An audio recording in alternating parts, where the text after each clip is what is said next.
హైందవ ధర్మానికి కొంత ముప్పు వాటిల్తున్నట్టు కనబడుతుంది. మనం ఇంతకుముందే అనుకున్నట్టుగా. ఈ తిరుపతి లడ్డూ ప్రసాదంలో కల్తీ గావచ్చు, అటు అన్నవరం ప్రసాదంలో ఎలకలు, ఏది జూసినా ఒక ఏదో కనబడుతుంది. ఏంటి గురుగారు ఏమన్నా పోయే కాలం. అంతేనా? పోయే కాలం. హైందవం ప్రమాదంలో ఉందా? పోయే కాలం. ఎవరైతే చేస్తున్నారో భగవదనుగ్రహానికి గురి కాకపోగా ఆగ్రహానికి గురై ఖచ్చితంగా ఆ పాపాన్ని మూటగట్టుకోవాల్సిందే ఎవరైనా.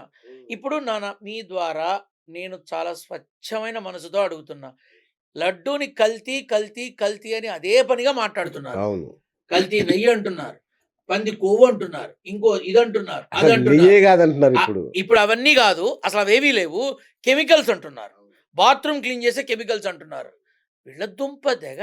మరి ఆ 5 ఏళ్లలో లడ్డూ కల్తీ జరిగితే, ఈ లడ్డూ తినడం వల్ల వీడి జీర్ణాశయం నాశనమైంది. వీడి ఆరోగ్యం పాడైంది. వీడి హెల్త్ సిస్టమ్ దెబ్బతిందని ఒక్క కేసు లేదే. ఒక్క కేసు లేదే. ఏ ఆస్పత్రిలో కూడా తిరుపతి లడ్డూ వల్ల ప్రమాదం జరిగింది. వీడి ఆరోగ్యం పాడైందని ఉందా? కల్తీ పాలు తాగితే పొట్ట నొప్పొస్తుంది. కల్తీ ఆహారం తింటే సిస్టమ్ పాడవుతుంది. ఫుడ్ పాయిజన్ అయితే మనిషి ప్రాణానికే ముప్పొస్తోంది. ఇంత విధానం మనం చూస్తున్నాం. అటువంటప్పుడు కల్తీ జరిగింది, నెయ్యిలో జరిగింది, కొవ్వు కలిసిద్దని మొన్నటిదాకా అన్నారు. ఇవాళ బాత్రూమ్ క్లీనింగ్ మెటీరియల్ అంటున్నారు. అవి బాత్రూమ్ క్లీనింగ్ మెటీరియలు పన్నీరుతో, రోజ్ వాటర్‌తో చెయ్యరు. స్పిరిటు, యాసిడు, కెమికల్సు ఇవన్నీ కలిపి చేస్తారు. చచ్చూరుకుంటారు ఎవడన్నా. ఏమైంది మరి? ఎందుకిలా? ఒక భగవంతుడి యొక్క ప్రసాదాన్ని మీ ఆలోచనల కోసం, మీ స్వార్థాల కోసం ఎందుకు ఉపయోగించుకుంటారు? తప్పు జరిగింది. ఓకే.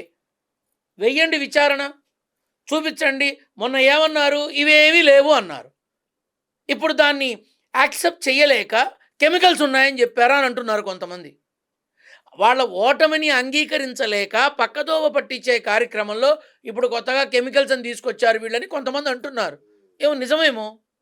వాళ్ళ ఓటమిని అంగీకరించలేక ఇలా చేస్తున్నారేమో. ఇప్పుడు ఎంతసేపు భగవంతుని వాడుకొని ప్రసాదాన్ని కల్తీ చేసి ఇలా మాట్లాడుతున్నారు కదా! మరి ఆ 5 ఏళ్లలో మీరు ప్రసాదాలు తినలేదా? ఇవాళ మాట్లాడుతున్న వాళ్ళు తిరుమల దర్శనం చేసుకోలేదా? ప్రసాదాలు తినలేదా? ఆ తిరుమలలో నిద్ర చెయ్యలేదా? చేశారుగా, తిన్నారుగా. ఏమై చచ్చింది నా పిండాకుడు? ఎవడికన్నా ఏమన్నా అయి చచ్చిందా? ఏ ఒక్క రిపోర్ట్ అన్నా ఉందా? లడ్డూ వల్ల వీడు నాశనం అయ్యాడు. లడ్డూ వల్ల ఆరోగ్యం దెబ్బతింది. లడ్డూ వల్ల ఫుడ్ పాయిజన్ అయింది. ఉందా కేసు ఒక్కటన్నా? మరి ఎందుకు వాడుకుంటున్నారు? ఎందుకు నా అభిప్రాయం ఏంటంటే, భగవంతుడి ప్రసాదాన్ని ఇలా రోడ్డు మీదకి తీసుకొచ్చి, ఇంకెవరినో బలిపశువుని చేసి, మీరు లబ్ధి పొంది, బాహ్య ప్రపంచంలో ప్రజల దృష్టిలో మీరేం సందేశం ఇవ్వదలుచుకున్నారు? సరే ఇది పక్కన పెడదాం.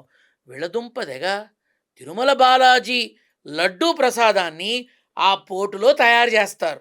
అవునా? ఆ పోటులో తయారు చేశాక కౌంటర్స్‌లో వితరణ చేస్తారు. అమ్ముతారు.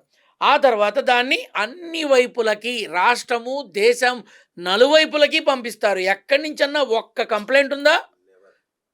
లేదు. ఈ అంటే జరుగుతున్న పాపం ఏది వీళ్ళన్న కల్తీ పాపం. ఈ కల్తీ నెయ్యి పాపం, కల్తీ కొవ్వు పాపం, ఆ పాపం, ఈ పాపం, నా పిండాకుడు, నా శార్థం పాపం.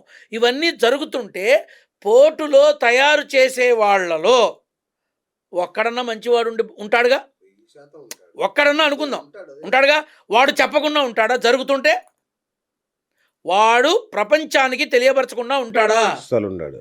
పోటులో పనిచేసేవాళ్లే కాదు, తిరుమల తిరుపతి దేవస్థానంలో పనిచేసేవాళ్లే కాదు, 100కి 90% భగవంతుని నమ్ముకొని అక్కడికొస్తే బావుండు అని ఎండోమెంట్‌లో ఎదురు చూసేటటువంటి దేవాదాయ, ధర్మాదాయ శాఖలకి, ఆఫ్ రోల్ ఎంప్లాయీస్‌కి, కాంట్రాక్ట్ ఎంప్లాయీస్‌కి, మున్సిపల్ ఎంప్లాయీస్‌కి, మెడికల్ ఎంప్లాయీస్‌కి ఎంతోమంది మన టర్మ్‌లో కొంతన్నా ముఖ్యంగా పోలీస్ డిపార్ట్మెంట్‌కి కొంత సమయమన్నా తిరుమల బాలాజీ సేవ చేసుకుందామని ఆరాటపడి ఆ స్వామి కోసం, ఆ కలియుగ వైకుంఠనాథుడు వెంకటేశ్వర స్వామి కోసం ఆరాటపడే మనసులు ఉండవా?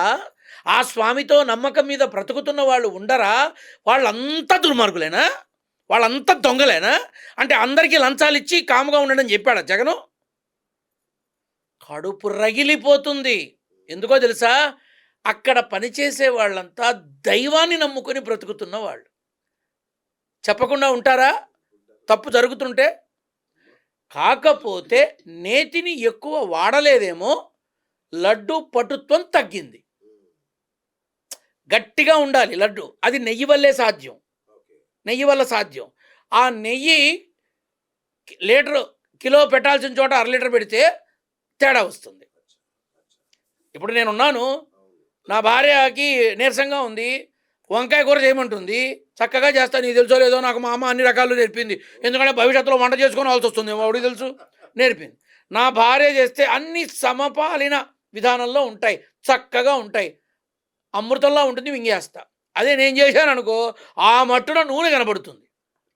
నాకు మా అమ్మలాగా నూనె కనపడాలి, నూనెలో దేవాలి ఏ కూరైనా. సో అలా ఇప్పుడు అక్కడ వాడకంలో నేతిలో తేడా వస్తే లడ్డు పటుత్వం తగ్గుతుంది, మనం ఇంటికి వచ్చేసరికి చిరిగిపోతుంది. ఇట్లా కొన్ని ఉన్నాయి, అది జరిగింది. అది చాలా జరిగింది. ఖచ్చితంగా జరుగుతాయి. కానీ నాన్న స్పిరిటు యాసిడ్ వాడే బాత్రూమ్ కెమికల్స్ కనుక అందులో వాడితే ఈ పాటికి ఎంతమంది చావాలి? అసలు అది కాబట్టి వీళ్ళకి, ప్రస్తుతం ఉన్న ప్రభుత్వ అధికారులకి, ప్రభుత్వానికి నేను చాలా చక్కగా విన్నవించుకుంటున్నా. భయభ్రాంతులకి లోను చేసినా, మీరు ఏ రకమైనటువంటి వివాదాలలో ఇరుక్కున్నా, ఎన్నన్నా అవుగాక, తప్పు చేసిన వాడిని కర్మ వెంటాడి తీరుతుంది. ఆ కర్మ అది ఎవడైనా అనుభవించక తప్పదు. అలాగే బాలాజీని నమ్మేవాడు రాకుండా ఉండడు, వస్తూనే ఉంటారు, ప్రసాదం చక్కగా తింటూనే ఉంటారు. నేను రోజు తింటా తిరుమల లడ్డు, నాకు చక్కగా వస్తుంది. నేను వెళుతూ ఉంటా, నాకు వస్తుంది, చక్కగా తింటా. మరి ఈ 6 ఏళ్లలో మరి ఆ కల్తీ లడ్డు రోజు తిన్నానుగా. మీరంటే వెళ్ళొచ్చినప్పుడు తింటారేమో, నేను రోజు తిని చస్తాగా. మరి చచ్చి చావలేదే, రోగం వచ్చి చావలేదే.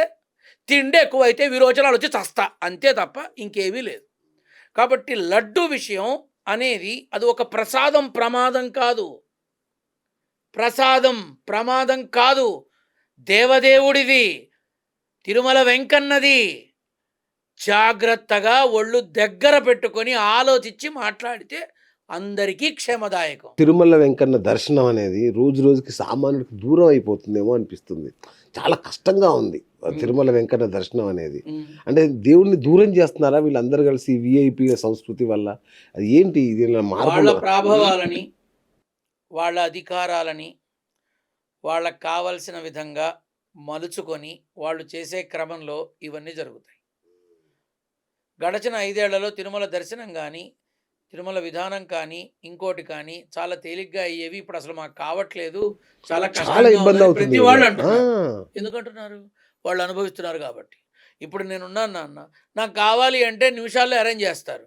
కాకపోతే ఏంటంటే మా అమ్మగారు చెప్పేవాళ్ళు, తిరుమల వెంకన్నని కష్టపడుతూ, నడుచుకుంటూ, స్మరణ చేస్తూ, ఆ జనంలో పడి, ఆ కాళ్ళు తొక్కించుకొని, ఆ నడుము గిల్లించుకొని, మీద పడుతూ, పరిగెడుతూ, అంత ఓపెన్గా దొరికిందంటే పరిగెడతారంతా, తాళం తీయగానే పరిగెడతారంతా.